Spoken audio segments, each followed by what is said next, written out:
तो हम छोटी सी राम कथा की श्रृंखला मना रहे हैं, तो उसके लिए आज हम रामायण से चर्चा करें।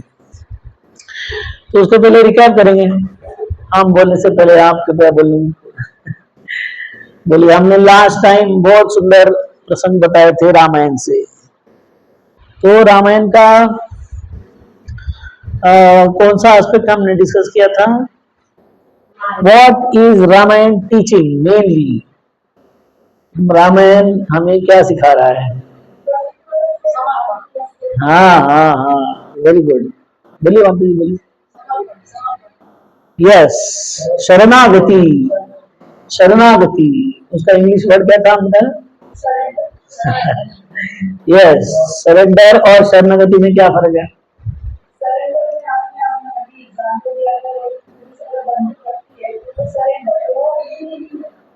हाँ, यस,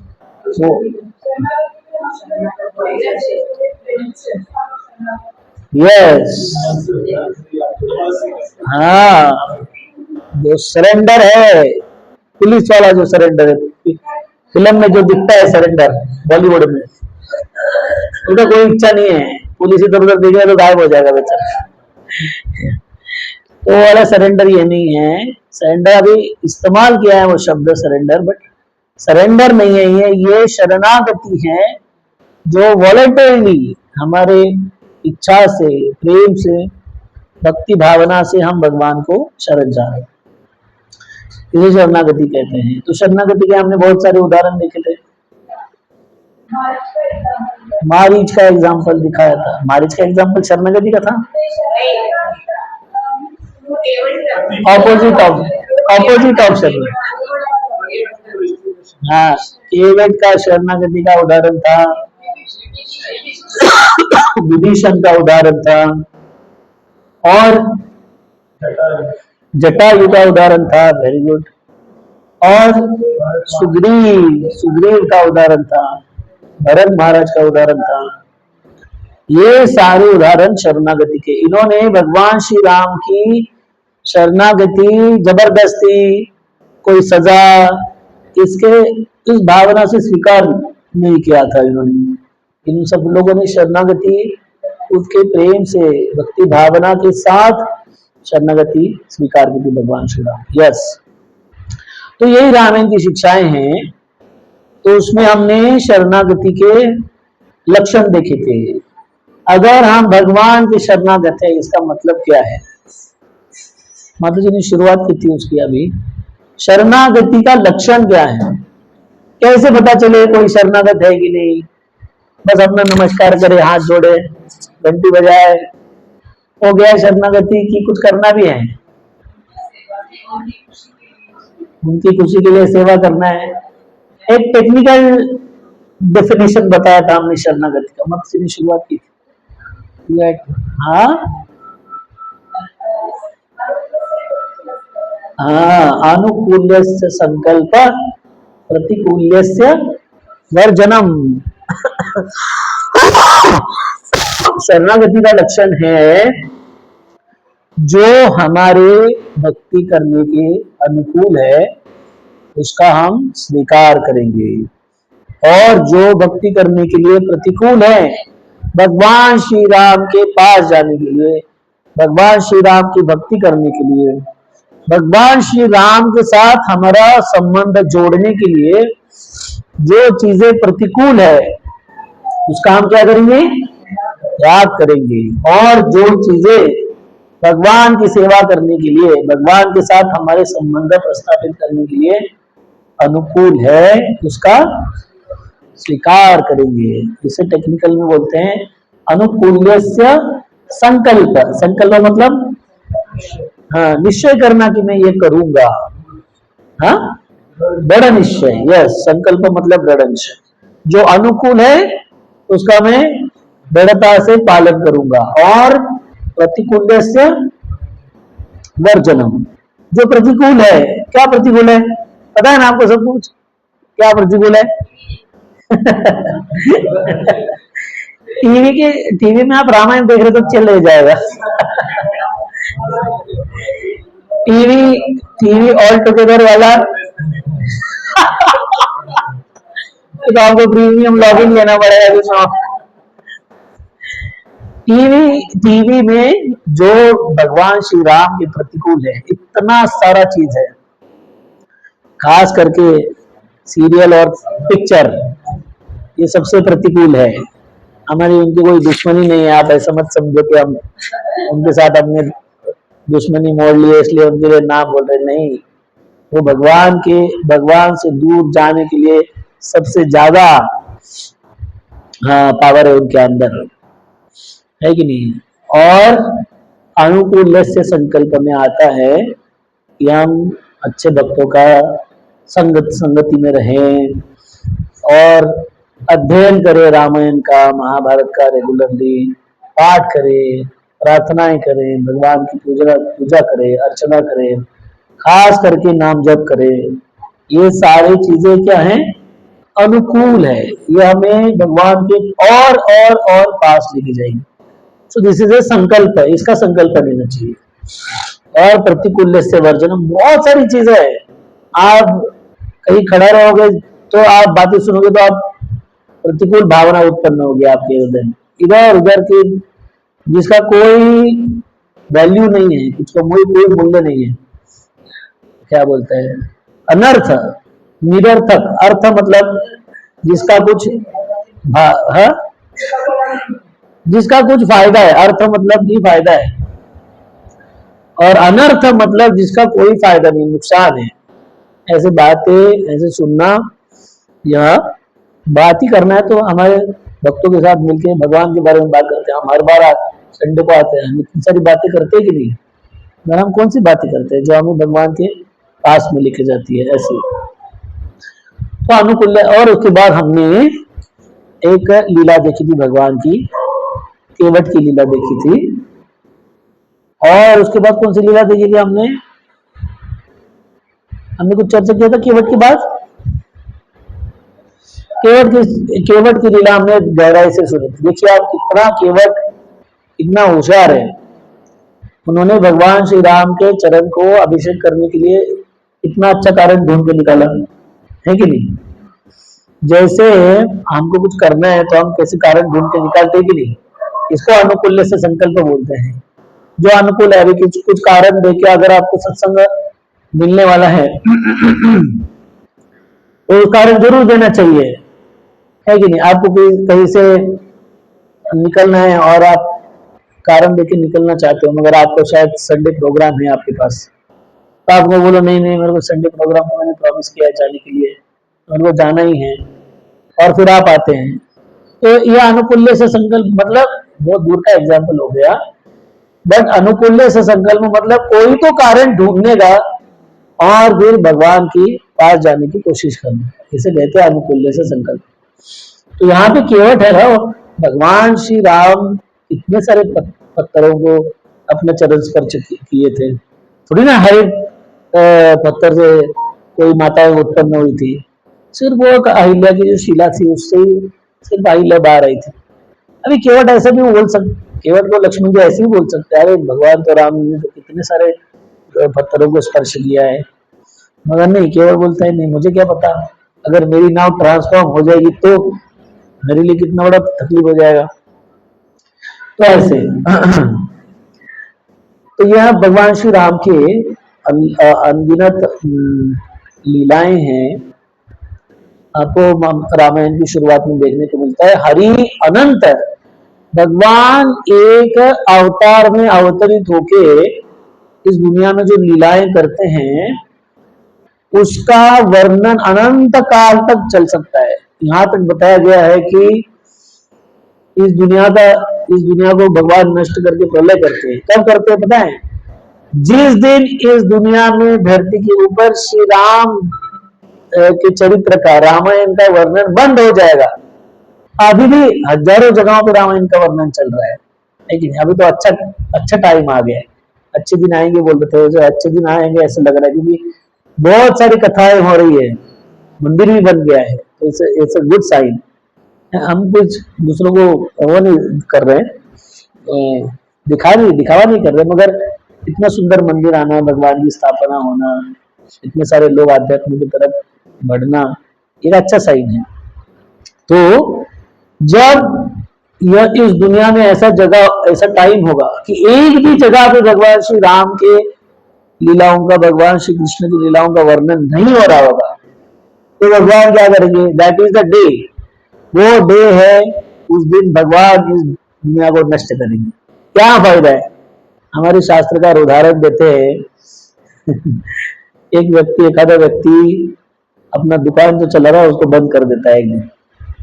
कौन सा दिन होता है वो जिस दिन वो दुकान को बंद करवा देता है? कोई कोई एक दिन है ऐसा सब। हाँ माता जी बोलिए। गिरायक नहीं आ रहा है। हाँ गिरायक नहीं आ रहे हो तो थोड़ा एक ठीक है। अगर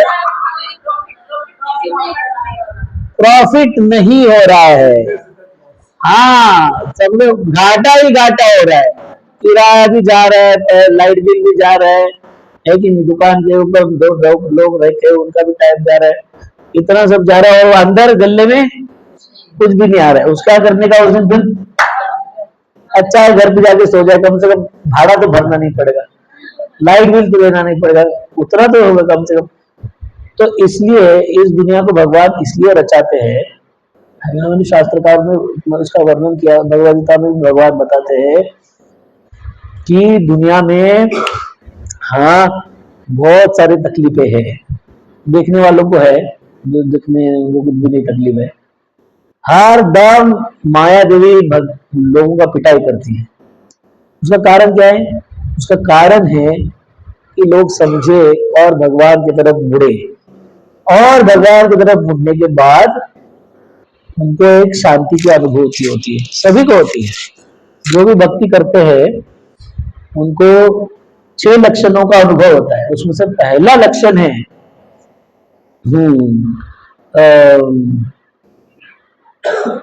क्लेशाग्नि। क्लेशाग्नि शुभदा मोक्ष लघुता सुदुर्लभा सांद्रानंद विशेषात्मा कृष्णाकर्षणी चसा।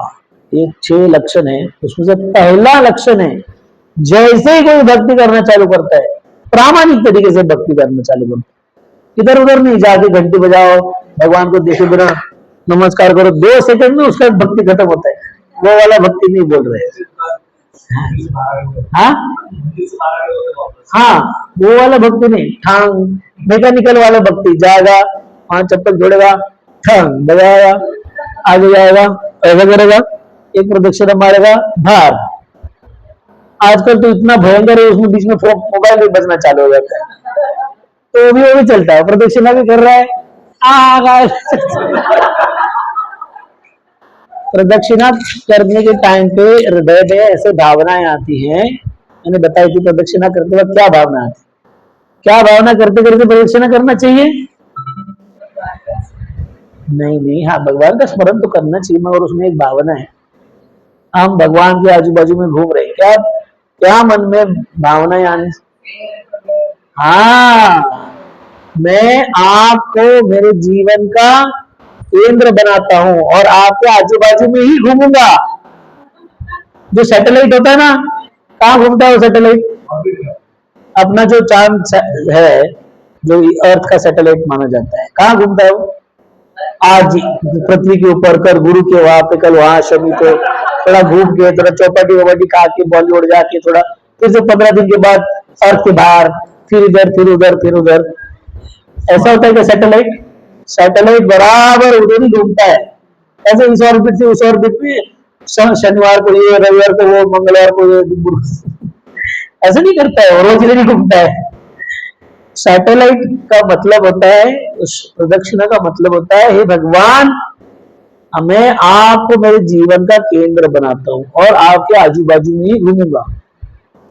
इस तरह से प्रदक्षिणा करूंगा। अब फोन पे बात करें, इधर बात करें, उधर बात करें, तो भगवान से बेचारा है, मैकेनिकली तो कर रहा है, मगर वो जो है ना, वो उसको कोलू का बैल की तरह बोला है। वो बेचारा घूमता है घूमता है घूमता है घूमता है, टंकी भर तेल निकलता है, मगर उसको 2 कौड़ी का भी नहीं मिलता उसको।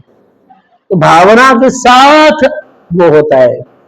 तो हम भक्ति भावना के साथ भक्ति करते हैं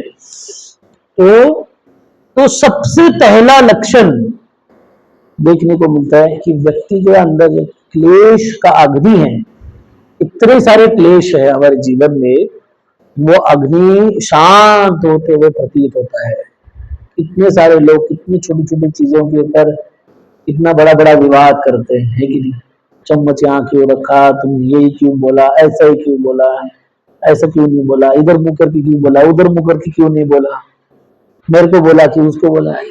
कितना छोटा छोटा चीज पे विवाद होता है कि नहीं? वो अग्नि जलता है हृदय में। तो कोई व्यक्ति प्रामाणिक प्रकार से भक्ति करता है, शास्त्र में दिए गए के अनुसार अपने जीवन को रहता है उसमें, तो सबसे पहला लक्षण अनुभव कर सकता है वो कि वो क्लेशों का जो अग्नि है वो शांत होते उसको देखने को मिलता है कि नहीं? हमने कितनी बार मंदिर में पूछा है, अभी ये आपको अनुभव 10 बाय 10 वाले मंदिर में नहीं आएगा। मंदिर मतलब भगवान, भगवान मतलब भगवान सर्वश्रेष्ठ है, उनका मंदिर भी सर्वश्रेष्ठ चाहिए, है कि नहीं?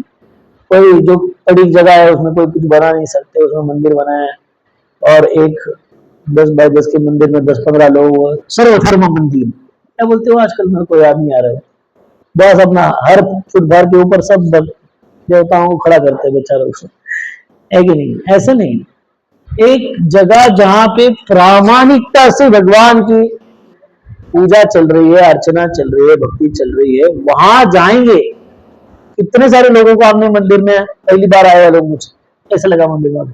बहुत अच्छा लगा, बहुत आनंद आया, कीर्तन में नृत्य करके, नाम जप करके, भगवान का दर्शन लेके। कितने सारे लोग तो हमारे सारे इसका मंदिर का अनुभव है, वो जाते हैं दर्शन लेते हैं, उधर ही खड़े हो जाते हैं, समझ में नहीं आता है सच है कि झूठ है, ड्रीम देख रहा हूँ कि सच्चाई देख रहा हूँ मैं। इतना सुंदर तरीके से भगवान को हम पूजा करेंगे, उनका ड्रेस करेंगे, उनको श्रृंगार करेंगे, तो जरूर व्यक्ति आकर्षित होएगा, है कि नहीं? तो भगवान के ऊपर चींटियां घूम रही है, इधर कॉकरोच घूम रहा है, अभी ऐसे भगवान आकर्षित कैसे होंगे? फिर बाद में लोग पूछते रहते हैं कुछ भी उल्टे सीधे प्रश्न।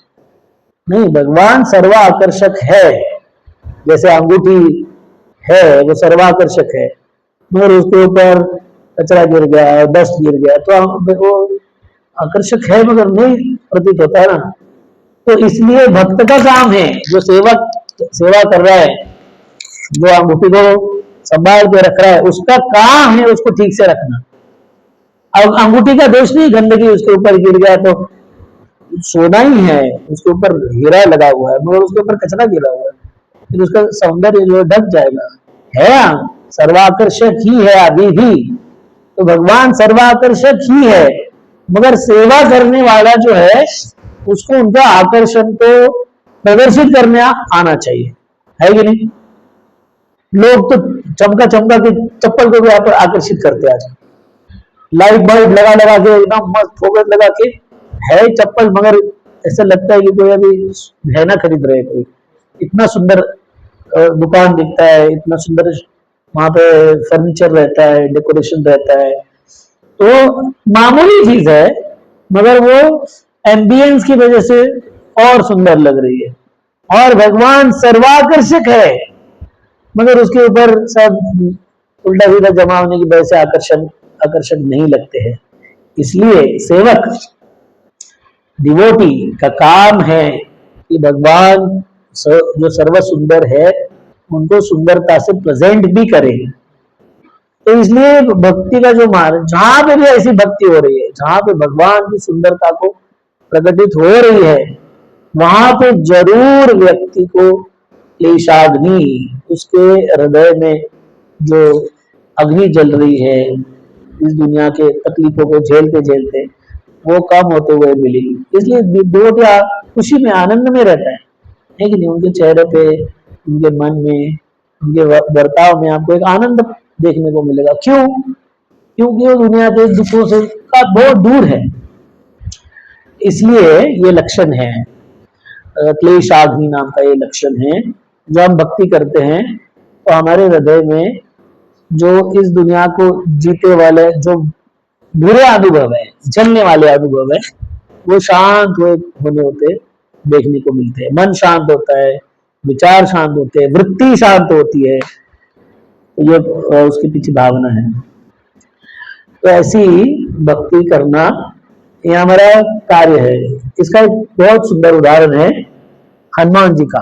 तो आज हम हनुमान जी के जीवन से कुछ पहलू सीखेंगे। सुंदर कांड रामायण का एक कांड है सुंदर कांड। तो सुंदर कांड में वर्णन है, सुंदर कांड को सुंदर कांड क्यों बोला है, मगर क्यों? वो सबसे सुंदर क्यों है? हाँ, सुंदर कांड में क्या होता है बताइए? सुंदर कांड का कंटेंट क्या है? हाँ, हनुमान जी लंका पहुंचते हैं, ये सुंदर कांड का कंटेंट है, बराबर ना? तो सुंदर कांड को सुंदर इसलिए बोला है कि उसमें जो सीता माई जो क्या लॉस्ट को मतलब क्या बोलेंगे उसको, गुम हो गई है, भगवान से बिछुड़ गई है। हाँ, भगवान से जो बिछुड़ गई है उनका फिर से वहां पे संबंध प्रस्तापित होता है। अभी तक भगवान के पास पहुंचे नहीं है, मगर मैसेज आ गया कि सीता माई है। हाँ हाँ, अंगूठी लेके गए हनुमान जी और उनको दिया। इस बार का हमारा जो ड्राइंग का पिक्चर है वही है। पता नहीं कितने भक्तों ने देखा है ड्राइंग का पिक्चर। तो हनुमान जी जो है अंगूठी सीता माई को दे रहे हैं। तो हनुमान जी सीता माई को अंगूठी देते हैं और वापस आके भगवान श्री राम को बताते हैं कि हमने सीता को खोज लिया है। खोज लेने के बाद क्या है, भगवान श्री राम के लिए खोजना भी कोई प्रॉब्लम नहीं है, भगवान तो सर्वव्यापी है। ये एक लीला के दौरान भगवान वो एक क्या बोलते हैं एक्टिंग कर रहे हैं, लीला कर रहे हैं कि उनको पता नहीं है। ऐसा कुछ नहीं है जो भगवान को नहीं पता है। ऑमनीशियंट, आपने ना ये शब्द सुना है ना इंग्लिश वाला, ऑमनीशियंट, सर्वज्ञाता। ऐसा कोई भी चीज नहीं है जो भगवान को पता नहीं है। हमको पता नहीं है वो ठीक है, मगर भगवान हमारा भी हमको जो चीज पता नहीं है वो भी भगवान को पता है। हाँ, मैं सच बोलता हूँ ये, क्योंकि हम भी कभी कभी भूल जाते हैं। मेरा तो एक इतना अच्छा उदाहरण था इसके लिए बताने के लिए टाइम लगेगा, मैं बताता हूँ। एक बार हम लोग हमारा बैगेज जो है एयरपोर्ट पे वो सिक्योरिटी के थ्रू चेक कर रहे थे। मशीन में जाता है ना वो और स्कैनिंग करके बाहर आता है। तो वहां पे खास करके ऊपर जो लेके जाते हैं आप केबिन में, उसमें कैंची रेजर ये सब नहीं चलता है उधर, है कि नहीं? तो एक दोस्त के बैग में कैंची था और मस्त अपना घूम रहा है, स्कैनिंग को डाल दिया बैग, और वो अटक जाता है ना तो आपको बहुत बड़ा दुख होता है, क्योंकि आगे जाके भाग के फ्लाइट पकड़नी है, सिक्योरिटी वाले लेट करते हैं, बैग जल्दी से उठाते नहीं है। अभी जिनका अटका हुआ है उनको पता होगा क्या उसकी मुसीबत। अभी मेरे साथ घूम रहे हैं, डाल दिया बैग ऐसी, मैं गया वो दूसरी लाइन पे गया, वो स्ट्रेट लाइन पे आता है, वो मतलब ऑल क्लियर, फट फट फट फट निकल जाते। साइड में गया मतलब तो गड़बड़ है। अभी वो बैग लेके आया, अभी उनको उनको वहां पे दिखता है क्या है अंदर, बोल रहा है यहाँ पे कैंची है इसके अंदर, वो डेढ़ बैग नहीं है कैंची। बैग इन्होंने भरा है, सब कुछ इन्होंने पैकिंग किया, सब कुछ किया है, और मैंने अभी ट्रेनिंग हो चुका है तो इसलिए हम लोग पहले से शॉर्ट करके रखते हैं कि बाबा ये जाएगा नहीं ऊपर, तो पहले से कहीं और डालो, नहीं तो ऊपर वाले बैग में डालो, जाने दो लगेज वाले में। मगर वो पूरा कॉन्फिडेंटली बोल रहा है नहीं मेरे बैग के अंदर कैंची नहीं है। वो सिक्योरिटी ऑफिसर बोल रहा है उसमें कैंची है, मैं बता रहा हूँ। बोले मेरी बैग है, मैंने पैक किया है, 10 साल से मैं यही बैग लेके घूमता हूँ। बोले नहीं नहीं इसमें है कैंची। फिर उल्टा फुल्टा करवाया उसको और अंदर कैंची निकली। तो ऐसा जीव का ऐसा ही भावना होती है। भगवान को बोलता है भगवान बोलते हैं तुम्हारे अंदर गड़बड़ है। बोल नहीं है, मेरा बैग एकदम क्लीन है। भगवान बोलते है, आगे आ सकते हैं, आगे आ सकते हैं। Hare Krishna, you can sit ahead also. तो हमें जितना हमारे बारे में पता है उससे भी ज्यादा भगवान को हमारे बारे में पता है। तो सर्वज्ञ भगवान का एक कैरेक्टरिस्टिक्स है, जिसका एक इसको भगवान बोलते हैं। उसकी व्याख्या में, डेफिनेशन में आता है सर्वज्ञ, ऑमनिशिएंट, उनको भूत भविष्य वर्तमान सब कुछ पता है, उसे भगवान बोलते हैं। और नेचुरली हम भगवान नहीं है, हमको हमारा भविष्य नहीं पता है, भूत का कितना सारा हम भूल गए हैं। तो naturally we are tiny living entities, हम छोटे से जीव हैं। तो ऐसे रामायण में हनुमान जी एक बहुत सुंदर भक्ति का प्रगटीकरण करते हैं। एक डिवोटी भक्त कैसे होना चाहिए, तो हम हनुमान जी के 3 पास टाइम दिखाएंगे, 3 लीलाएं वर्तन करेंगे। ये छोटा क्यों आ रहा है?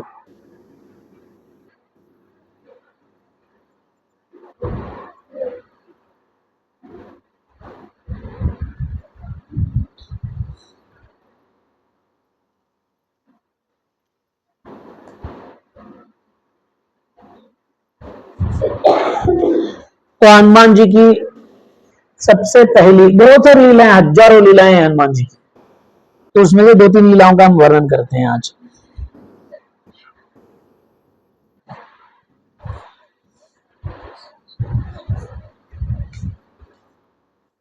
Why it's not going ahead and forward and backward?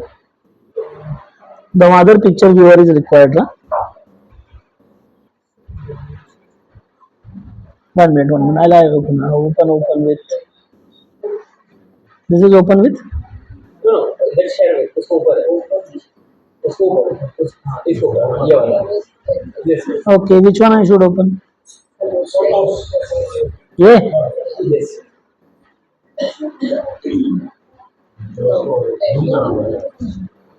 करता हूँ, ठीक है। एक ही 2-3 पिक्चर है मेरे पास, मगर एक ही दिखा। अरे क्विज कंपटीशन होने के बाद हमारा हॉल कॉन्फ़िगरेशन बदल गया।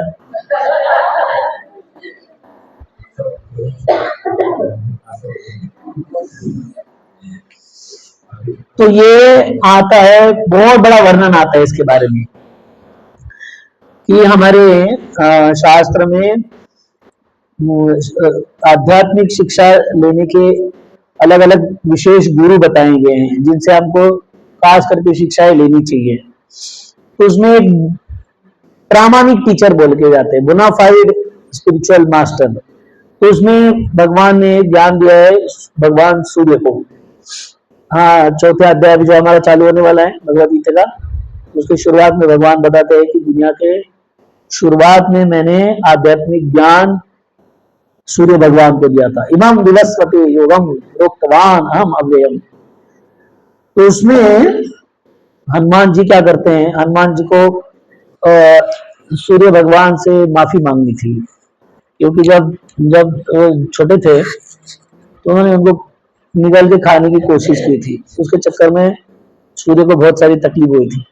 तो उन्होंने कहा कि चलो मैं अपनी जो फॉरगिवनेस है, मेरी जो रिक्वेस्ट है मुझे माफ करने की, वो तो मांगता ही हूँ, मगर और कुछ करता हूँ, मैं उनको गुरु के रूप में स्वीकार करता हूँ। तो हनुमान जी दूसरी बार सूर्य भगवान के पास जाते हैं। यहाँ तक वर्णन किया हुआ है कि जब हनुमान जी आते रहे तो सूर्य भगवान फिर से डरना चालू हो जाते, पर फिर से खाने को आ गया मेरे को लगता है। मगर इस बार हाथ जोड़ के स्माइल करके जाते हैं और वहां पे जाके बोलते हैं भगवान को कि आप कृपया मेरे पहले वाले कार्य के लिए आप मुझे माफ कीजिए, मगर मैं इस बार आपके पास एक विशेष निवेदन लेके आया हूँ कि आप कृपया मेरे को आध्यात्मिक ज्ञान सिखाइए।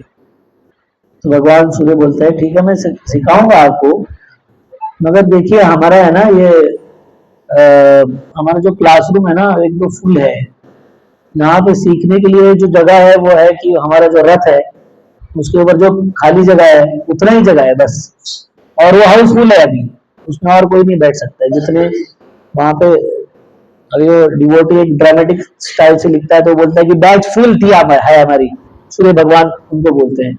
रथ के ऊपर बैठने के लिए जगह नहीं है, आप कहाँ बैठेंगे, आप अगली बैच में एडमिशन लीजिए। मगर हनुमान जी बहुत ईगर हो गया बोलते हैं, बहुत उत्सुक थे ज्ञान प्राप्त कर, नहीं नहीं अगला बैच नहीं, अभी इसी बैच में ज्वाइन करना है मेरे को। तो सूर्य भगवान बोलते हैं कि आप कैसे सीखेंगे, तो बोलते हैं आप चिंता मत कीजिए, आप जैसे उड़ते उड़ते उड़ते उड़ते ज्ञान प्रदान करेंगे सारे ऋषि मुनियों को, मैं भी आपके रथ के साथ उड़ता हूं और आपके साथ ज्ञान प्राप्त करूंगा। तो सूर्य भगवान के रथ के बारे में सारे हमारे शास्त्रों में वर्णन किया हुआ है कि वो इतना तेज गति से भागता है, पूरी दुनिया को चक्कर लगाता है वो एक दिन में। तो बोलते हैं आप चिंता मत करो, मैं पवन पुत्र हनुमान हूं, हवा की गति से उड़ सकता हूं। तो फिर सूर्य के साथ उड़ते हैं, तो ऐसा रथ चल रहा है, तो हनुमान जी भी ऐसे उड़ते उड़ते उड़ते उड़ते भी हैं और सुनते भी हैं। और कुछ देर के बाद देख रहे हैं, कुछ दिनों के बाद देख रहे हैं कि बाकी सारे स्टूडेंट है ना, वो टीचर को देख रहे हैं, मैं अकेला ही स्टूडेंट हूँ। वो देखते हैं तो थोड़ा ग्रास्पिंग कैपेसिटी और ज्यादा होता है कि नहीं, हम ऑडियो सुन रहे हैं तो इतना ध्यान नहीं लगता है, मगर टीचर को देखते देखते अगर सुनने की कोशिश करे तो और ज्यादा अच्छी तरह से जाता है। तो हनुमान जी को लगता है कि बाकी सारे स्टूडेंट्स ग्रास ज्यादा कर रहे हैं क्योंकि वो टीचर को देख रहे हैं वहां पे बैठ के, मैं तो साइड से उड़ रहा हूँ, मैं टीचर को नहीं देख रहा हूँ, सिर्फ आवाज सुन रहा हूँ उनकी। तो क्या करते बताएं, उसके बाद वाला ये दृश्य है अगले वाला, सूर्य का रथ ऐसे चलता है और हनुमान जी ऐसे पीछे पीछे पीछे रिवर्स उड़ते हुए, रिवर्स गियर में, हाँ रिवर्स उड़ते हुए सीखते हैं ताकि वो सूर्य को, भगवान को देखेंगे और ज्ञान भी प्राप्त करेंगे। तो ऐसा करते हुए शिक्षा प्रदान करते हैं सूर्यदेव, और हनुमान जी इतना उत्सुकता से उसको सीखते हैं। तो वहां पे हमारे शास्त्र चर्चा करते हैं कि हमें ज्ञान मिल सकता है, इसमें कोई शंका नहीं है, मगर उस तरह की उत्सुकता की आवश्यकता बहुत जरूरी है कि नहीं। हम सवेरे उठने के बाद हेडलाइंस की वजह से जैसे उत्सुक रहते हैं, अरे आज क्या हुआ होगा, किसने किसके ऊपर बॉम्ब डाला होगा कौन मर गया होगा गैस भी लगा के नहीं। ये जो उत्सुकताएं रहती है ना, कुछ लोगों को तो चाय नहीं चाहिए, बाकी कुछ नहीं चाहिए, मगर पेपर जरूर चाहिए। जब तक पेपर नहीं आता है तो ऐसे बच्चे झटपटाते हैं, आज पेपर कैसे नहीं आए, फिर हमको बहुत अच्छा ज्ञान मिलेगा। जो जनरल नॉलेज की जाता है इतना ज्यादा होता है कि वो इतना उत्सुकता है उसके अंदर कि सारा अंदर चला जाता है। तो उत्सुकता जितनी है उतना ज्ञान प्राप्त होता है। Knowledge is proportion to eagerness, जितना ईगरनेस है उतना नॉलेज भी, ज्ञान भी हमको मिल सकता है। तो हमारे शास्त्र बोलते हैं कि हनुमान जी की उत्सुकता को सूर्यदेव बहुत सराहना करते हैं। और जब एक टीचर, दोनों के अंदर कंपटीशन चलता है, हमारे शास्त्र बताते हैं कि जब स्टूडेंट बहुत उत्सुक होते हैं तो टीचर भी बहुत कुछ बताते हैं, और टीचर भी बहुत कुछ बताते हैं तो स्टूडेंट भी बहुत उत्सुक रहते हैं। दोनों का कॉम्बिनेशन है, जुगलबंदी चलते रहते हैं। तो इसलिए दोनों का रोल है उसमें, सिर्फ स्टूडेंट का ही रोल नहीं, टीचर का भी बहुत इंपॉर्टेंट रोल है। तो हनुमान जी की ईगरनेस देखो, ऊपर पीछे पीछे उड़ना है, रिवर्स गियर में चलना, ध्यान से सुनना, कितना मुश्किल काम है कि नहीं। नॉर्मल चलते हैं, नॉर्मल उड़ते हैं तो भी एक आध बार ठीक है, उड़ते हुए सुनना सीखना बहुत मुश्किल काम है। मगर हनुमान जी दोनों साइड से करते हैं, एक बार रथ के साथ चलते तभी भी सुनते हैं अच्छे से, मगर सिर्फ अपने टीचर को देख देख के सुनने के लिए रिवर्स गियर में चलते हुए उड़ते हुए सीखते हैं। शिक्षाएं पूर्ण होती है तो गुरु दक्षिणा देनी होती है। तो हनुमान जी पूछते हैं टीचर को आपने कि आप, मैं आपको क्या दक्षिणा के रूप में, मतलब सेवा के रूप में क्या करूं, आपकी क्या इच्छा है। भगवान बोलते हैं, सूर्य भगवान बोलते हैं, मुझे मैं आपसे बहुत खुश हूं कि आप इतना अच्छा स्टूडेंट मेरे को मिला, मगर मेरी एक इच्छा है, मेरा जो बच्चा है ना, जो ये सारे भगवान श्री राम को मदद करने हुए आए, जन्म लिए थे, ये सारे देवताओं के पुत्र थे। सुग्रीव तो था, वो किनका पुत्र था? वो सूर्य का पुत्र था। सारे देवताओं ने अपने अंश के रूप में भगवान श्री राम की सेना में उनको मदद करने के लिए अवतार लिया था। आपको रामायण की शुरुआत में जो भाग आता है उसमें बताया गया है कि सारे देवताएं जब जाके प्रार्थना करते हैं भगवान को कि रावण हमारा बहुत तकलीफ दे रहा है, आप इनका कुछ तो ठिकाने लगाए उनको, है कि नहीं? तो भगवान बोलते हैं मैं तो आऊंगा उनको मारने के लिए, मगर आप लोग थिएटर में बैठ के तमाशा मत देखो ताली बजाने के लिए, है कि नहीं? मैं तो ग्राउंड पे खेलूंगा, मैं उसके main batsman, man of the match रहूंगा मैं। मगर आप ऐसे नहीं कि टिकट निकाल के पेविलियन में बैठे रहो, मस्त अपना खरमुरे खाते, पॉपकॉर्न खाते हुए बस देखते रहो। हाँ भगवान चलो करते रहो अपना काम। आप सब लोगों को भी आना है, उसमें भाग लेना है, आप सभी को पार्टिसिपेट करना है कुछ ना कुछ सेवा करने के रूप में, है कि नहीं? तो सारे देवताओं को भगवान बोलते हैं आपके अंश के रूप में आप सब लोग नीचे उतरो। तो इसके लिए अलग अलग रोल निभाने के लिए, इसलिए वायु देवता के अंश के रूप में हनुमान जी आते हैं। और सुग्रीव जो है वो सूर्य के अंश है, और क्या नाम है उनका? बाली, सुग्रीव का भाई, वो इंद्र का अंश है। ये सारे देवताएं अवतरित होते हैं भगवान श्री राम की सेना में भाग लेने के लिए। तो बोलते हैं कि वाली जो है बहुत तकलीफ दे रहा है सुग्रीव को, आप कृपया उसके मिनिस्टर बनिए और आप उनका रक्षण कीजिए। तो उस दिन के बाद हनुमान जी सुग्रीव के मिनिस्टर बनते हैं, मतलब मंत्री बनते हैं। तो ये जो पूरा कहानी है, सुग्रीव जी का एक विशेष मित्र, संरक्षण करने वाला, गार्ड और मंत्रणा देने वाला मंत्री, ये सारे कार्य हनुमान जी करते हैं। मगर इतनी लॉयली करते हैं, क्यों करते पता है? उसका एक ही कारण था कि उन्होंने अपने गुरु को वचन दिया था, सूर्यदेव को, कि मैं सुग्रीव का एक किसकी तरह, परछाई की तरह ख्याल रखूंगा, मैं जरूर ख्याल उनके साथ ही रहूंगा, कभी उसका साथ नहीं छोड़ूंगा। तो सुग्रीव के एक मंत्री बन जाते हैं हनुमान जी। तो ये पहला पास टाइम है। इसके बाद सुग्रीव के ऊपर बहुत सारे अन्याय होते रहते हैं। हमने हम रामायण पढ़ी होगी, तो कथा बहुत लंबी लंबी है, मैं सारे कथाएं बता पाऊंगा कि नहीं पता नहीं। दूसरी कथा आती है जिसमें हनुमान सुग्रीव एक माउंटेन है, ऋषमुख माउंटेन नाम है उसका, पर्वत ऋषिमुख। तो वो एक ही जगह रहती है जहां पे सुग्रीव रह सकते हैं। क्यों? क्योंकि वहां वाली आ नहीं सकते हैं। ये उसको वाली को वहां पे जो ऋषिमुख माउंटेन है, अभी भी है, पर्वत है, हम जा सकते हैं कभी यात्रा के रूप में। Can we reduce this speed of this fan?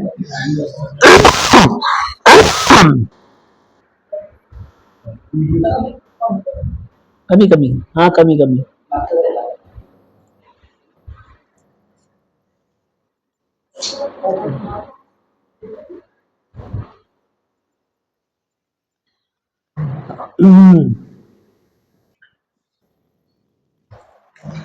Should I send the message to them, send the water bottle?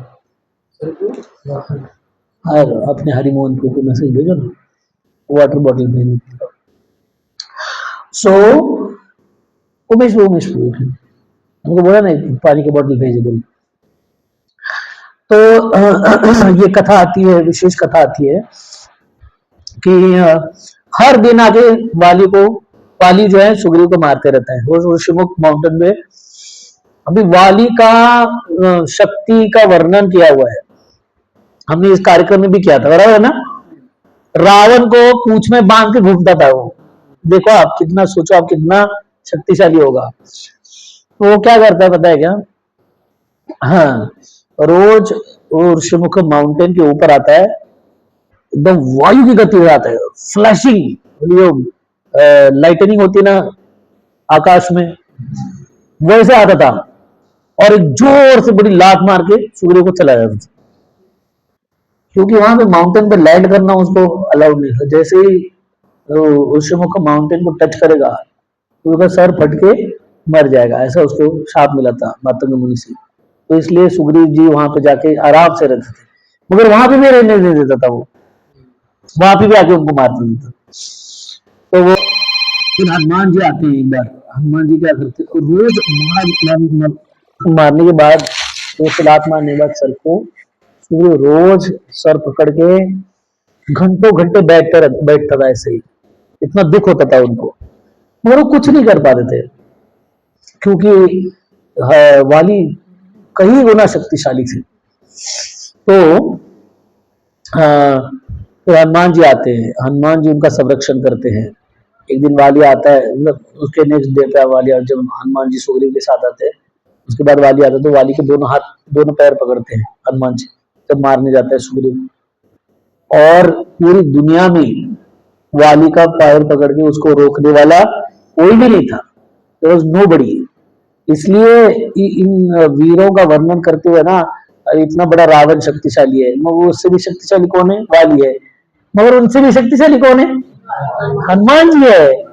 पैर पकड़ते बेचारा झटपटाता है अपना पैर छुड़ा के लेके जाने का, और हनुमान जी क्या करते पता है, पैर पकड़ के उसको धीरे धीरे धीरे धीरे नीचे लाते हैं, और सुग्रीव और उसकी पार्टी इतना खुश होती, बोले लाओ जल्दी लाओ उसको, है कि नहीं। आज तो प्रोग्राम खत्म ही हो जाएगा, जैसे ही ऋषिमुख माउंटेन को टच होगा तो अंत हो जाएगा इसका। इतना गिड़गिड़ाता है, रोता है, हनुमान जी को माफी मांगता है, बोले नहीं मैं कभी नहीं आऊंगा इसके बाद सुग्रीव को मारने के लिए, मुझे आज के लिए माफ कर दो, मत अभी अभी ऋषिमुख माउंटेन पे आऊंगा ही नहीं मैं, पहले भी आता नहीं था मगर हवा में आता था, मगर अभी हवा में भी नहीं आऊंगा, ऊपर से जाऊंगा ही नहीं मैं आज के लिए। हाँ हाँ, आज के लिए मेरे को छोड़ दो बस, तो इतना प्रार्थना करता है। और ऊपर से क्या है कि ये सारे जो भक्त लोग है उनको रोल प्ले करने को दिया है, रोल प्ले मतलब कि सब लोगों को अपना अपना रोल करना है। अभी इधर ही वाली को हत्या कर दिया तो फिर आगे का कार्य जो लीला है वो नहीं चलने वाली है कि नहीं। तो इसलिए ड्रामा जो होता है ना, ड्रामा में सब रोल बताए जाते हैं, तुम ऐसा करो तुम ऐसा करो, ये होने के बाद उठना, वो बहने के बाद डायलॉग मारना, पहले बोल दिया तो फिर ड्रामा खत्म हो जाता है ना। तो इसलिए सारे लोग अपना अपना रोल प्ले कर रहे हैं। अभी इधर ही मार दिया उसको, वैसे हनुमान जी अगर वाली को रोक सकते हैं तो रावण को नहीं मार सकते क्या, मार सकते हैं कि नहीं। इसके पहले वर्णन किया हुआ है, जब वो शिव धनुष तोड़ने के लिए, तोड़ने का जो सीता माई का स्वयंवर था, उसमें रावण आया था, और क्या हुआ, वो उठाने के चक्कर में गिर गया नीचे, उसके ऊपर धनुष गिर गया, सब लोगों ने मिलकर उसको बचाया, उठा के बाजू में रखा, उसको बोला जाओ तुम अभी, तुम्हारे बस की बात नहीं है ये।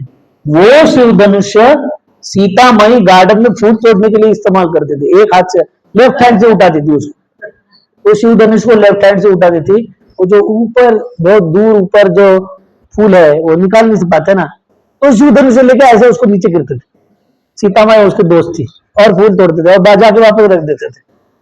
तो इसके लिए जनक महाराज जी ने वो प्रण रखा था कि बाबा ये शिव धनुष तोड़ने वाला ही इनका पति बन सकता है, कोई आयरा गहरा बन जाएगा तो फिर तो उसको खैर नहीं कुछ एक उंगली से उड़ जाएगा सीता माई के। तो जिस शिव धनुष को सीता माई ने ऐसा लेफ्ट हैंड में उठाया था, वो तो रावण को एक झापड़ मार के उधर ही खत्म कर देती, मगर वहीं रामायण खत्म हो जाता था ना। फिर आगे की कथाकार को स्टोरी क्या मिलेगी बताने के लिए, है कि नहीं, दंडकारण्य में खत्म हो जाता था रामायण। वो अपना अपना वो रोल प्ले कर रहा है, ऐसा नहीं कि सीता माई कुछ कम पावरफुल है रावण से, ऐसा नहीं कि हनुमान जी को रावण को परास्त नहीं कर सकते, ऐसा कुछ नहीं है, मगर ये अपने अपने रोल कर रहे हैं इसलिए। तो उस दिन के बाद वाली को छोड़ देते हैं, उसके बाद ये है रामायण, भगवान श्री राम और लक्ष्मण जी का एंट्री सुग्रीव के और हनुमान जी के जीवन में। उसमें क्या होता है, बहुत सुंदर है, this is one of the very beautiful incident. तो ये बहुत सुंदर राजकुमार दोनों भी, और उसके ड्रेस में है, वलकल में है, वनवासी ड्रेस में है, उस वहां पे आते हैं। और सुग्रीव इतना डरा हुआ रहता था, उस ऋषिमुख पर्वत के ऊपर रहते हो, कोई भी आता तो डर जाता था बेचारा, पता नहीं वाली आएगा किसी दूसरे रूप में आएगा मेरे को मारेगा, उसको बहुत डर रहता था। तो उन्होंने हनुमान जी को पूछा कि आप जाइए, बहुत शक्तिशाली तेजस्वी लग रहे हैं, शायद मेरे को खत्म करने के लिए आए होंगे, तो आप क्या कीजिए, इनको एक अगर सुग्रीव के लोग हैं तो आप इनके साथ युद्ध कीजिए या इनको यहाँ से निकाल दीजिए, नहीं अगर सुग्रीव के लोग नहीं है तो उनके साथ हमारा दोस्ती कीजिए, ताकि क्या होगा, हम सुग्रीव को वाली को युद्ध करने के लिए और शक्तिशाली बन सकते हैं। तो हनुमान जी लिखा हुआ है कि अपना वेश बदल के आते हैं और एक साधु का वेश पहन के आते हैं, और उनके कपड़े हैं थोड़े कहीं इधर उधर फटे हुए हैं, जो वनवास में जैसे घूमते हैं लोग वैसे उस रूप में आते हैं। और वहां पे आने के बाद भगवान श्री राम और लक्ष्मण जी को पूछते हैं, बहुत सुंदर तरीके, इसका वर्णन लंबा चौड़ा वर्णन किया हुआ है। तो बोलते हैं आप कौन है, आपका पहचान दे सकते हैं तो बहुत अच्छा होगा। और उसमें वर्णन करते, इतना सुंदरता मैंने कभी नहीं देखा था, और आप बाह्य दृष्टिकोण से लग रहे हो कि वनवासी हो, मगर मेरे को तो लगता है कि आप कोई राजपुत्र हो। बराबर जाता है, देखने के बाद पता चलता है ना कि व्यक्ति कैसे है। और उसके बाद वर्णन करते हैं हनुमान जी कि ये सबसे अनोखा चीज देख रहा हूं मैं, आप इतने शक्तिशाली हो मगर आप इतने सुंदर भी हो। भगवान श्री राम बहुत सुंदर थे, ऑफकोर्स भगवान सुंदर ही होने चाहिए, क्यों नहीं होने चाहिए। जब हम मूर्ति के रूप में मंदिरों में हम भगवान को देखते हैं तो भगवान इतने सुंदर दिखते हैं, साक्षात खड़े हो गए तो और क्या चाहिए। तो भगवान के जो षड ऐश्वर्य है, हमने हजारों बार आपको यहाँ पे बताया है कि भगवान पहचानने के जो गुणधर्म है उसमें षड ऐश्वर्य, ऐश्वर्य मतलब 6 बहुत सुंदर, हाँ हरि बोले, 6 ऐश्वर्य बहुत प्रकट रूप से उनके अंदर देखने को मिलना चाहिए। और उसमें एक ऐश्वर्य क्या है, बहुत सुंदर रहते हो, एक्सट्रीमली ब्यूटीफुल, इस दुनिया के आपको कोई देखने को नहीं मिलेगा ऐसे वाले सुंदर भगवान श्री राम हैं। मगर बहुत शक्तिशाली भी, अब शक्तिशाली लोग सुंदर नहीं दिखते, सुंदर लोग शक्तिशाली नहीं दिखते, है कि नहीं। बच्चे सुंदर दिखते हैं मगर कुछ शक्ति नहीं है उनके अंदर, और जो शक्तिशाली जो कोल्हापुर के पहलवान लोग रहते हैं वो सुंदर नहीं दिखते कौन से भी डायरेक्शन से, है कि नहीं। शक्तिशाली होते हैं मगर सुंदर नहीं दिखते हैं ना। माताएं भी, प्रभु जी और माता जी में वरदान दिया है भगवान ने कि माता जी ज्यादा सुंदर रहेंगे प्रभु जी से, और इंग्लिश में भी उनको फेयर सेक्स कहा जाता है क्योंकि ज्यादा सुंदर रहते हैं मगर शक्ति में कम रहते हैं। शक्ति और सुंदरता एक जगह पे नहीं रहती है कि नहीं। तो हनुमान जी वर्णन करते हैं कि आपका कॉम्बिनेशन बड़ा स्पेशल दिख रहा है मेरे को, आप इतने सुंदर भी लग रहे हो आप और इतने शक्तिशाली भी लग रहे हो, आप कौन है।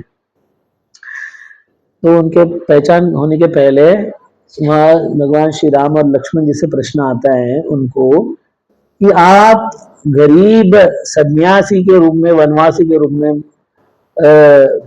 घूम रहे हो जंगल में, मगर आपके गले में ये अमूल्य मोतियों का हार क्या कर रहा है, ये कॉम्बिनेशन ठीक नहीं लग रहा है। किसी के कपड़े फटे हुए हैं और मोतियों का हार गले में लग रहा है, दिख रहा है, ठीक लगता है क्या ऐसा? ऐसा कॉम्बिनेशन कहीं दिखने को नहीं मिलता है। तो ये प्रश्न आता है उनको, ऐसा जैसे ही प्रश्न आता है वाल्मीकि रामायण वर्णन करता है उसका कि जब हनुमान जी ने पूछा था ब्रह्मा जी को कि मेरे आराध्य कौन है, बताओ मैं उनकी कितनी, उनकी उपासना कैसे करूं और मैं उनको कहां ढूंढूं। तो ब्रह्मा जी उनको वरदान देते हैं, एक हिंट देते हैं कि जिस दिन आपको कोई प्रश्न करेगा आपके गले में जो मोतियों का हार है उसके ऊपर, वही आपके आराध्य भगवान है श्री राम। तो आपको जिस दिन ये प्रश्न आएगा, जो आपको ये प्रश्न पूछेगा वही आप समझ लीजिए कि वो आपके आराध्य भगवान श्री राम।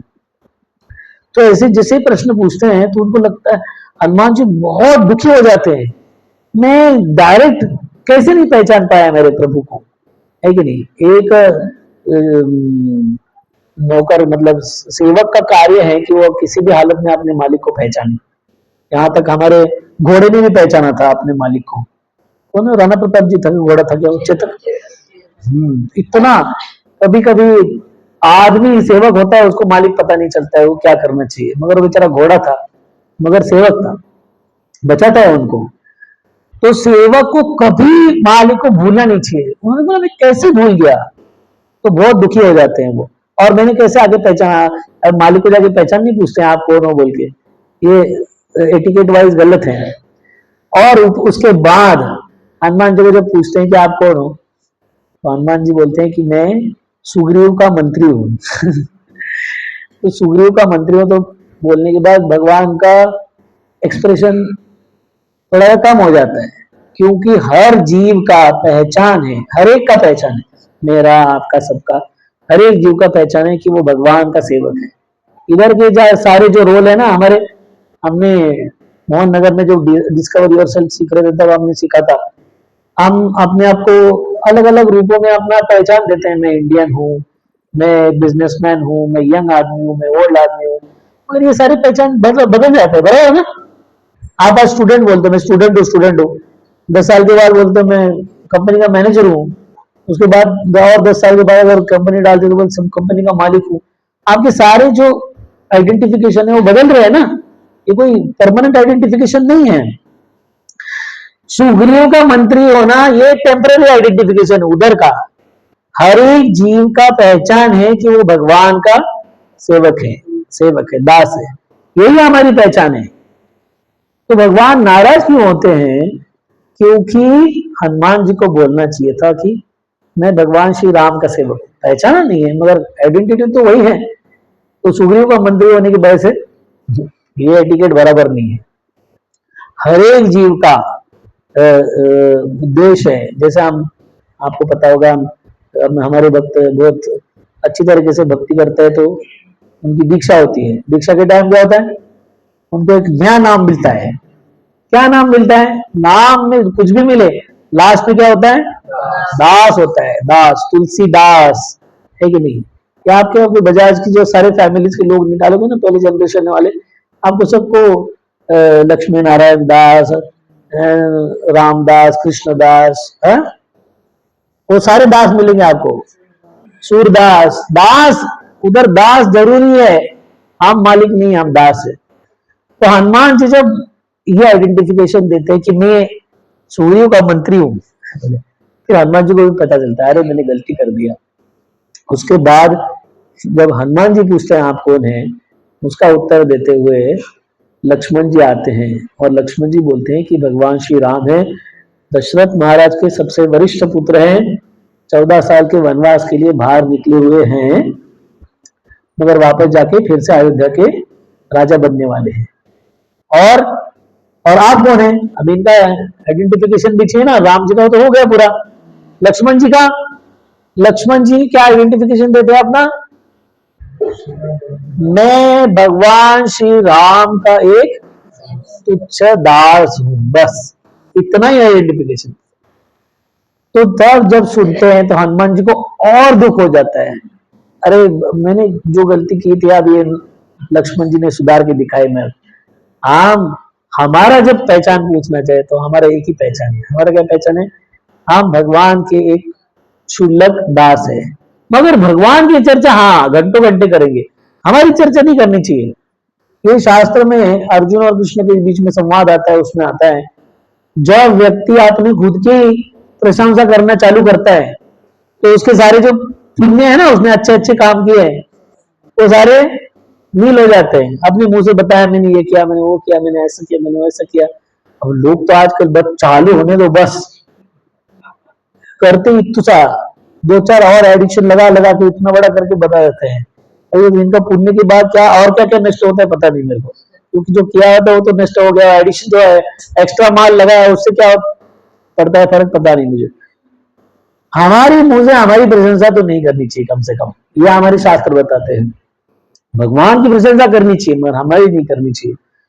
तो लक्ष्मण जी एक आइडियल एग्जाम्पल प्रेजेंट करते हैं।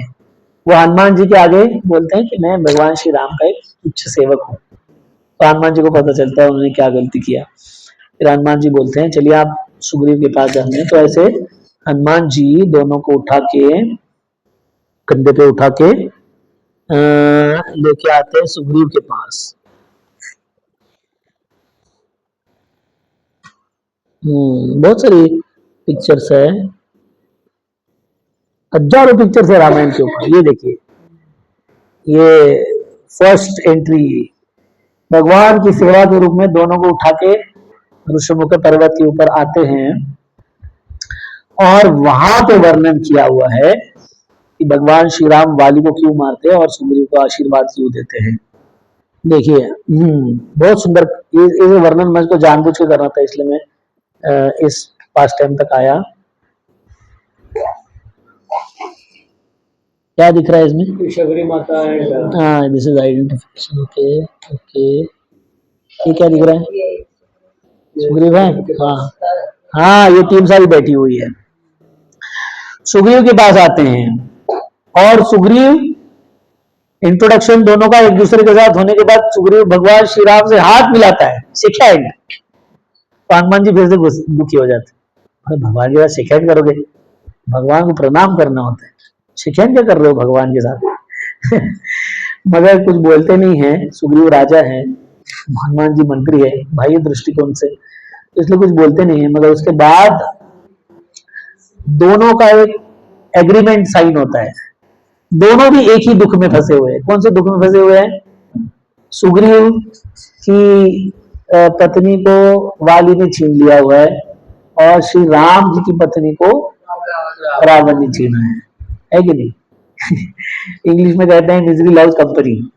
मतलब आपका दुख और दूसरे का दुख, आपका अगर समझो पैसे का नुकसान हुआ है और दूसरा भी बेचारा रो रहा है उसकी वजह से, तो आप शेयर करते हो, अरे यार ऐसा नहीं करना चाहिए था, वैसा करना चाहिए था, तो जोड़ी जम जाती है क्योंकि दुख सेम है दोनों का, है कि नहीं? समदुखी।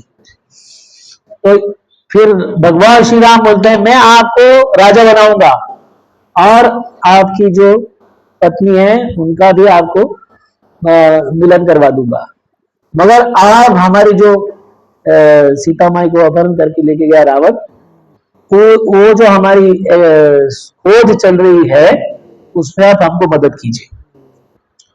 तो उसके लिए क्या करना पड़ेगा? वाली को मारना पड़ेगा। हाँ, तो वाली को मारने के ऊपर 2 घंटे का क्लास है, मैं जल्दी इधर खत्म करूंगा।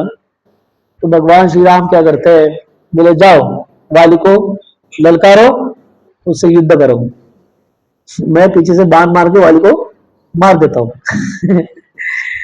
जाता है सूर्य, जाता है वाली को ललकारता है, बोले आ जाओ वाली बाहर। और सारे मंत्री सब लोग बोल रहे हैं मत जाओ आप, है कि नहीं? बोले क्यों नहीं जाऊं? ये मच्छर मेरे को चिल्ला रहे मेरे नाम से। बोले मच्छर का आज आवाज क्यों आ रहे हैं? अभी तक क्यों नहीं आ रहा था? आज पीछे कोई तो खड़ा है इसलिए आवाज आ रहा है इतना, आज तक ललकारा नहीं, आज भी ललकार रहा है। सब लोग बोलते हैं जाओ मत। जितना ज्यादा शक्ति होता है, पावर होता है, उतना बुद्धि भी कम चलता है और किसी का मानने का इच्छा भी नहीं होता। अपने आप को बहुत महान समझते हैं लोग, किसी का सजेशन नहीं लेते। ये बहुत दुर्गुण है व्यक्ति का, शक्ति आने के बाद किसी का सुनता नहीं। तो जाते हैं, धूल पिटाई करके मारते सुग्रीव को, मरते उड़ते बचता है बेचारा, भाग भाग के आता है वापस।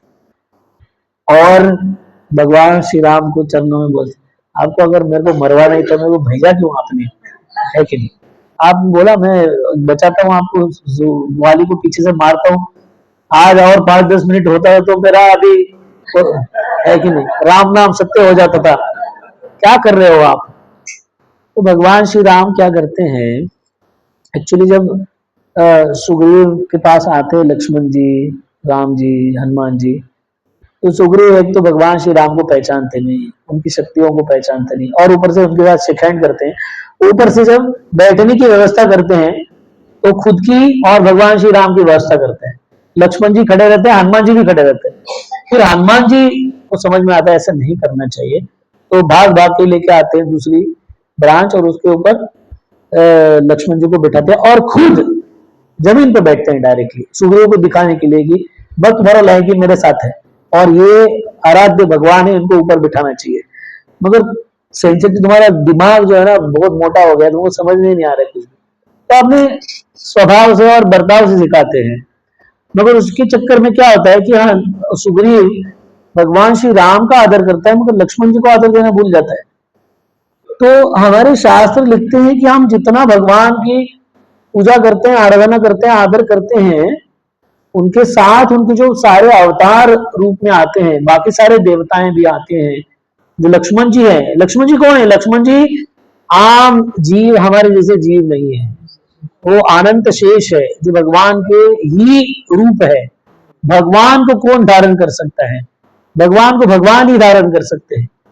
इसलिए अनंत शेष जो लक्ष्मण जी हैं, वो भगवान श्री राम से किसी भी मामले में कमी नहीं है। मगर उनका रोल, भावना जो है, हमारे शास्त्र में बताते हैं, बहुत लंबा डिस्कशन है कि भगवान श्री राम है वो सेव्य भगवान है और भगवान लक्ष्मण जी है वो सेवक भगवान है। Supreme personality of servitor gods, godhead.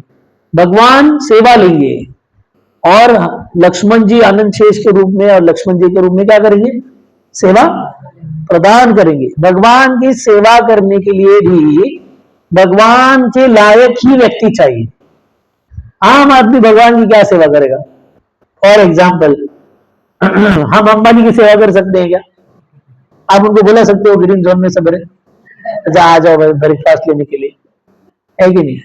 घर बार बेचना पड़ेगा उसका शरीर ब्रेकफास्ट का अरेंजमेंट करते करते उसकी सेवा करने के लिए उसकी चक्कर में कोई कुछ चाहिए, है कि नहीं? तो उतना ही बड़ा आदमी बुलाएंगे तब वो उनकी सेवा कर पाएंगे ना, है कि नहीं? तो भगवान ही अपना एक रूप प्रकटित करते हैं जो उनके सेवक के रूप में भगवान के साथ रहते हैं। मगर वो हमारे लिए भगवान है, भगवान के लिए भगवान के सेवक है। यह हमारे शास्त्र बताते हैं, सेवक भगवान और सेव्य भगवान। सेव्य भगवान मतलब जो सेवा स्वीकार करता है, और सेवक भगवान मतलब जो हाँ सेवा प्रदान करता है। यस, तो लक्ष्मण जी भी आम जीव नहीं है हमारे जैसे, लक्ष्मण जी भगवान है, उनका भी उतना ही आदर करना चाहिए था सुग्रीव ने। मगर बेचारा अज्ञान में भूल गया, इसलिए क्या हुआ कि भगवान अभी उसकी पिटाई करना चाहते हैं। वाली के हाथ से सुग्रीव का पिटाई करवाने का एक ही कारण था, उसमें लक्ष्मण जी का आदर नहीं किया था। फिर क्या करते हैं पता है? तो वाली वापस आता है, सॉरी सुग्रीव वापस आए रोते रोते, बोले मरता तो वाला था आज, तो मेरा कुछ खैर नहीं था। तो भगवान श्री राम उनको टिप्पणी देते हैं, बोले तुम दोनों एक जैसे ही दिख रहे थे मेरे को, अब हम मार देता था चांस में, इधर उधर लग गया था, मेरे को क्या पता तुम हो। एक्चुअली दोनों देखने में जमीन आसमान का फर्क था दोनों में, भाई भाई थे, मगर भगवान जानबूझ के इस्तेमाल कर रहे एनोलॉजी को। बोले अब तुम लोग भाई भाई हो तो तुम एक जैसे ही दिख रहे थे, वो तो देखने में एक जैसे नहीं थे। मगर जब भगवान बोल रहे एक जैसे हो, मतलब दोनों बदमाश हो, दोनों एक जैसे हो, दोनों के अंदर उतना ही मद है, वो उतना गर्वित है, तुम भी उतना ही गर्वित हो, तुम भी दूसरे को आदर नहीं देते हो, तुम्हारा पिटाई करना जरूरी था। फिर क्या करते, सोल्यूशन के रूप में क्या करते हैं, बोले लक्ष्मण जी आपको एक गार्लैंड माला पहनाएंगे, माला पहन के जाओ, अभी जब लड़ाई करते हो माला मत उतरना, उसको रखना है इधर ही, अभी मेरे को क्लियर हो जाएगा किसको मारना है। भले ही दोनों देखने के लिए एक नहीं थे, मगर उसके बाद भी भगवान उनको बताते हैं कि वृत्ति के रूप में दोनों ही वानरी हो, बदमाश ही हो, इसलिए थोड़ा पिटाई करना जरूरी था। डेंटिंग पेंटिंग आजकल के आपको सुनने को मिलता है उस तरह से। फिर लक्ष्मण जी ऐसे माला लेके आते, तो सुग्रीव नीचे झुकता है, माला जब पहनते तो झुकना पड़ता है थोड़ा सा, वो झुकने को भगवान आशीर्वाद के रूप में देखते हैं कि लक्ष्मण जी के आगे उन्होंने नतमस्तक हुए और उनका आशीर्वाद लेके गए, इसलिए वो जाते हैं, तब वाली को मारते हैं। तब वाली को मारने के ऊपर बहुत सारी चर्चा की है। भगवान श्री राम मर्यादा पुरुषोत्तम है, उन्होंने कभी इमोरल अनैतिक कार्य कभी किया नहीं था, है कि नहीं? ये प्रश्न उठता है लोगों के दिमाग में कि उनको वाली को उन्होंने पीछे से क्यों मारा। तो इसके बहुत सारे कारण हैं, हम अगले इसमें चर्चा करेंगे, पर एक यहाँ पे जो जरूरी है वो सीखना ये जरूरी है कि वाली जो है, सुग्रीव जी ने उनको बहुत बार माफी मांगी थी, मगर वाली ने उनको कभी माफ नहीं किया। जब वो ऋषमुख पर्वत पे आके रहते थे, वाली से कहीं दूर हैं, किसी भी प्रकार से वाली को सता दिए रहे हैं, और वाली के साथ कोई युद्ध भी नहीं है उनका, मतलब कोल्ड वॉर भी नहीं, शांत बैठे हुए, क्योंकि उनको पता है कि वाली के साथ मैं युद्ध नहीं कर सकता हूं। उसके उसके बाद भी हर दिन वो ऋषमुख पर्वत पे आके रोज वाली को लात मारना, रोज रोज, यह क्रूरता का प्रदर्शन है। अगर कोई व्यक्ति गलती करता है तो उसको उसकी सजा होनी चाहिए, मगर अगर वह कोई व्यक्ति गलती करता है और उसके बाद उसकी माफी मांगता है, तो हमारे शास्त्र बोलते हैं कि उसको छोड़ देना चाहिए। आपका हृदय इतना बड़ा होना चाहिए, हाँ, वो देखना चाहिए कि कैसे माफी मांग रहा है, ढोंग नहीं करना चाहिए माफी मांगने का, मगर अगर लग ही रहा है, देखिए सजा का सबसे महत्वपूर्ण काम है कि वो व्यक्ति की वृत्ति को बदलना। सजा इसलिए नहीं है कि पिटाई करने के लिए सजा है, नहीं, सजा का सिर्फ एक ही मकसद है, इसकी वृत्ति को चेंज करे। एक चोर को जाके पुलिस पकड़ के लेके जाती है, अंदर पिटाई करती है, इसका मकसद क्या है? तो अगली बार मत करो, अगली बार नहीं करते हैं तो फिर से पिटाई होगी क्या? नहीं, फिर अगली बार करता है तो फिर से होगी। तो हमारे शास्त्र कहते हैं कि सजा का एक उद्देश्य है कि वृत्ति में बदलाव आना चाहिए। अगर कोई माफी मांग रहा है तो मैं नहीं करूंगा, मैं गलती हो गई, मैं समझा नहीं इसको, अगर आप माफी मांग रहे तो उसको माफ करना